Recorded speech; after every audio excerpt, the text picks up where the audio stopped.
রাজ্য সরকারের খাদ্য ও সরবরাহ বিভাগের তরফে চাকরির সুযোগ। সম্প্রতি এই মর্মে রাজ্যের খাদ্য দপ্তর ওয়েবসাইটে বিজ্ঞপ্তি প্রকাশ করা হয়েছে। ডেটা এন্ট্রি অপারেটর পদে নিয়োগ করা হবে।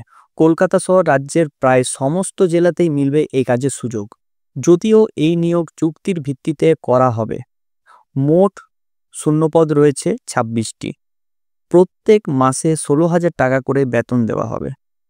আবেদনের জন্য কোনো স্বীকৃত প্রতিষ্ঠান থেকে স্নাতক হতে হবে, ভারতের নাগরিকত্বর পরিচয়পত্র থাকতে হবে, পাশাপাশি কম্পিউটার অ্যাপ্লিকেশন কোর্সের সার্টিফিকেট থাকতে হবে।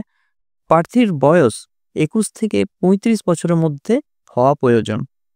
মাধ্যমিক এবং উচ্চ মাধ্যমিক এবং স্নাতক স্তরের নম্বরের মেধাভিত্তিতে নিয়োগ করা হবে। এবার হচ্ছে কিভাবে আপনারা আবেদন করবেন। প্রথমে রাজ্য সরকারের খাদ্য ও সরবরাহ বিভাগের প্রশাসনিক ওয়েবসাইট foodwb.gov.in এ যেতে হবে। হোম পেজ থেকে যেতে হবে রিক্রুটমেন্টে। সেখান থেকে সংশ্লিষ্ট বিজ্ঞপ্তিটি দেখতে পারবেন প্রার্থীরা।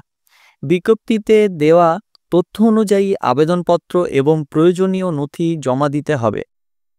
আগামী 20 জুন আবেদনপত্র জমা দেওয়ার শেষ দিন।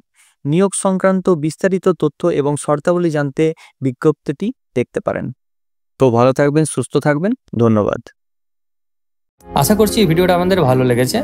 যদি ভালো লেগে থাকে অবশ্যই চ্যানেলটিকে লাইক, কমেন্ট এবং সাবস্ক্রাইব করবেন এবং পাশে যে বেল আইকন রয়েছে সেটাকে ক্লিক করবেন নিয়মিত সবার প্রথম সঠিক আপডেট পাওয়ার জন্য। সো থ্যাংক ইউ, ধন্যবাদ এই ভিডিওটা শেষ অবধি দেখার জন্য।